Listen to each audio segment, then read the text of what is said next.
Welcome to Chit Chat with Gina, your host Gina Barbera. Today we are with Crista Branch from San Antonio, Texas, an attorney with Branch Family Law Firm. And I'd like to just start off and just giving us a little bit more information about the first topic that I mentioned. No, so one of the things that we deal with a lot is custody rights and duties. So a lot of people will come in and they'll tell me that they want full custody of their child. And I'll ask them, what does that mean to you? Because we do not have a term full custody in Texas. Many people will, that's what they refer to. But what they mean is they want to have the rights and duties, is they want to be able to decide where the child lives, where the child goes to school. They want to make sure that they either can take the child to the doctor or have input to take the child to the doctor. And those are what deals with rights and duties. So in Texas, instead of full custody, we have what's called joint managing conservatorship and sole managing conservatorship. So what would be the difference, I guess, or joint? Is that where both parents are involved, and then sole is where one parent is not involved for some particular reason? Yes and no. Okay. So what that means is joint managing means that more than likely both parents are going to have the majority of the rights and duties. Okay. They can either be independent of each other, meaning that they can each take the child to the doctor of their choosing, Okay. or they could be one parent could have that right exclusively, but they have to let the other parent know about it, or it could be that they have to be in agreement onto where the child goes to the doctor. And then sole managing means that they will still have certain rights and duties. They will have the right to know where the doctor is. They will have the right to go to appointments. They will have the right to look at medical records, to go to teacher conferences, to look at school records. But they will not necessarily have the rights of deciding where the child goes to the doctor, taking them to appointments, deciding where they get to live, that type of things. There's three rights and duties that Okay. every parent almost always wants, and that's going to be the medical consent, the consent to take them to a psychiatrist, a counselor, and then the medical psychologist and counselor, and then education rights, which means Okay. that they get to decide where they get to go to school, and within those education rights, what they get to do in that school. Okay.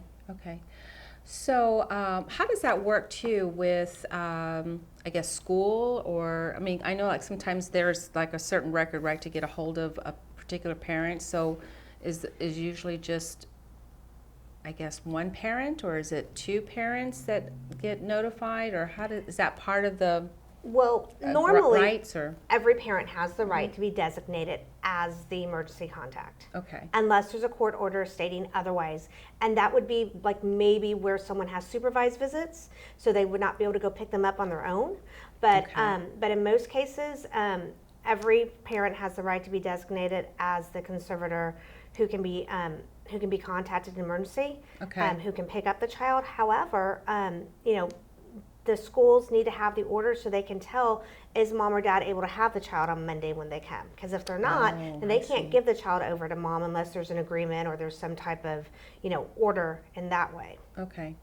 Wow. It's a lot. That's a lot of information, I guess. It is. Yes. Well, I always tell my Yeah. clients that once they get the orders, they need to go to the school and they need to let the school know who has what rights and who has what duties. And Okay. what we see a lot is that before we go into court, parents will go and they will not put the other parent on as the person that can pick up, or they can be on the emergency contact. And so I tell them, take your order in and make sure that they have that so they can see that, and then ask to be put on every newsletter, on every email, on every text group, on every Facebook group that the school has, so that way you have all the information about the child. Okay. How about holidays? How does that work with, I guess, part of the rights, duties? Holidays falls under possession access Okay. for us. So basically, rights and duties are different from visitation. Okay. So joint managing, like I said, is normally the parents will have the majority of the rights and duties. And then you're going to look at possession access, and that's where we get into what we call an extended standard possession order, which is first, third, and fifth weekends from during school, from Friday when school is dismissed until Monday when school resumes, and then Thursdays, every Thursday from when school is dismissed to Friday when school resumes. And then the 30 days in the summer, the first, third, and fifth weekends in the summer, and then you have your holidays.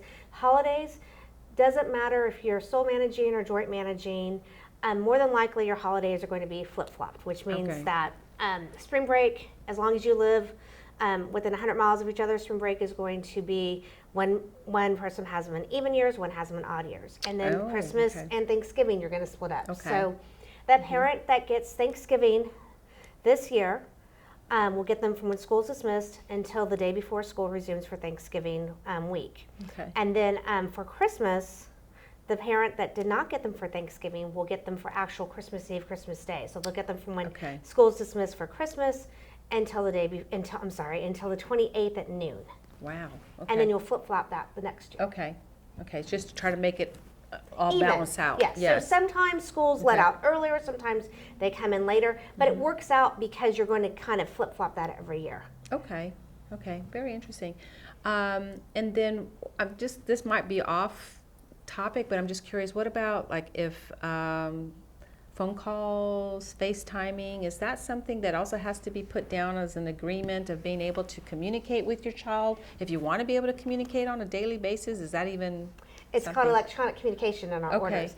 And Interesting. it doesn't have to be in the orders, but if parents cannot agree when a child or a parent can talk to the other child, then yes, then it definitely needs to be in the orders. And that is something that our courts are very good about. They will always put in some type of order that nowadays, because of Zoom and FaceTime, you know, we Yes. can say they'll FaceTime, they'll call them up to 15 minutes, 30 minutes. It could be every day, it could be every other day. It really just depends on the situation, depends on the age of the child, Okay. and it depends on what the parent is asking for.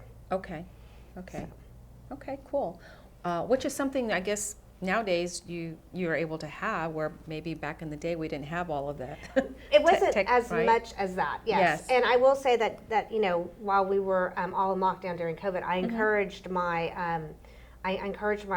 my parents to reach out and try to FaceTime with their child. I had a client that actually did his flashcards with his son Oh wow. on that Yeah. because he was not able to go see him because he was out of town. So he would get on there every day and do flashcards with him. Okay. What about child support? How is that determined?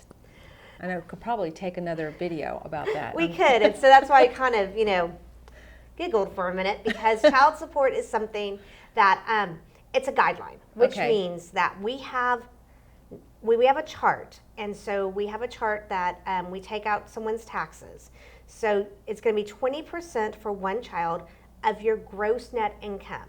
I'm sorry. Mm-hmm. And so what that means, of your employed net income, it goes from your gross, and then we have a chart of taxes we take out, and then we have what's called your employed net income. Okay. And so then that's going to be times 20% for one child, 25% for two children, goes on up. Okay. If you have other children you're supporting, you get a small little credit for that. And then if you pay for health insurance, which the person has to pay for child support, they will more than likely be ordered to pay or reimburse for health insurance, so they will get a small credit for that. So they do not look at how much money you're taking out for retirement or how much money you're paying for other things. They're only going to look at what you're making. Okay. Okay. Well, I think that we need to have you back and then just talk a little bit more about child support, because be great. I think there's going to be some more things that I'd like to get into. So anyone that would like to get some more information and visit with Crista, we hope that we shared some valuable information today, and just want to thank you. And is there anything that you want to add before we say adios? Well, Maybe for just now. we do a lot of videos, a lot of informational, educational videos on our Facebook and Instagram, as well as we have a lot of articles on our website. So if you want to get some more information, you can always go to those, go to our website or go to our Facebook, and you'll be able to get some information about that. And we'll be displaying her information too, so that you can contact. Thank you so much. Bye.